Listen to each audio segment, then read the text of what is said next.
بسم الله الرحمن الرحيم تبارك الذي بيده الملك وهو على كل شيء قدير الذي خلق الموت والحياة ليبلوكم أيكم أحسن عملا وهو العزيز الغفور الذي خلق 7 سماوات طباقا ما ترى في خلق الرحمن من تفاوت فارجع البصر هل ترى من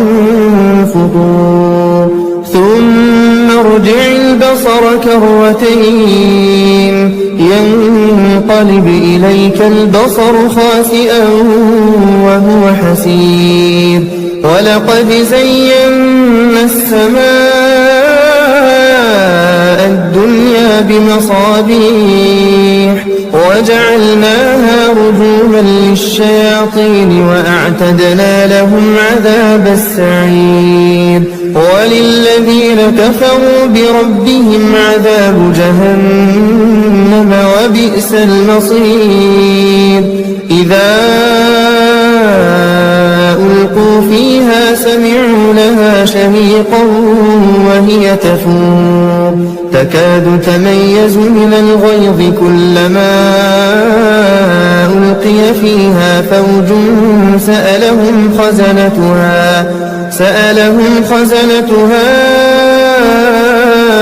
ألم يأتكم نذير قالوا بلى قد جاءنا نذير فكذبنا وقلنا ما نزل الله من شيء إن أنتم إلا في ضلال كبير وقالوا لو كنا نسمع أو نعقل ما كنا في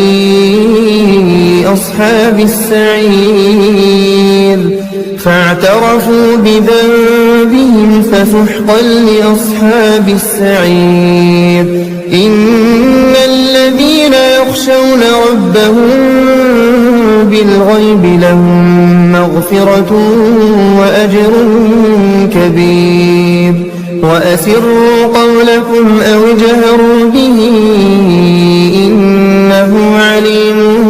بذات الصدور ألا يعلم من خلق وهو اللطيف الخبير هو الذي جعل لكم الأرض ذلولا فامشوا في مناكبها وكلوا من رزقه وإليه النشور أأمنتم من في السماء أن يخسف بكم الأرض فإذا هي تمور أم أمنتم من في السماء أن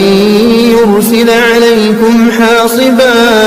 فستعلمون كيف نذير ولقد كذب الذين من قبلهم فكيف كان نكير أولم يروا إلى الطير فوقهم صافات ويقبضن ما يمسكهن إلا الرحمن إنه بكل شيء بصير أمن هذا الذي هو جند لكم ينصركم من دون الرحمن إن الكافرون إلا في غرور أمن هذا الذي يرزقكم إن أمسك رزقه بل لجوا في عتو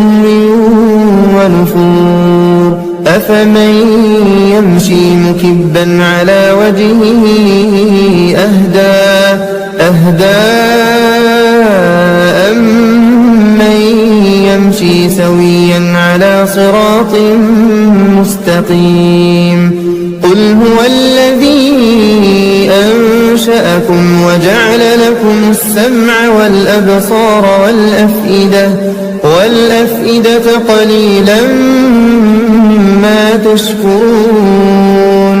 قل هو الذي ذرأكم في الأرض وإليه تحشرون ويقولون متى هذا الوعد إن كنتم صادقين قل إنما العلم عند الله وإنما أنا نذير مبين فلما رأوه زلفة سيئت وجوه الذين كفروا وقيل هذا الذي كنتم به تدعون قل أرأيتم إن أهلكني الله ومن معي أو رحمنا فمن يجير الكافرين من عذاب أليم قل هو الرحمن آمنا به وعليه توكلنا فستعلمون من هو في ضلال مبين قل أرأيتم إن أصبح ماؤكم غورا فمن يأتيكم بماء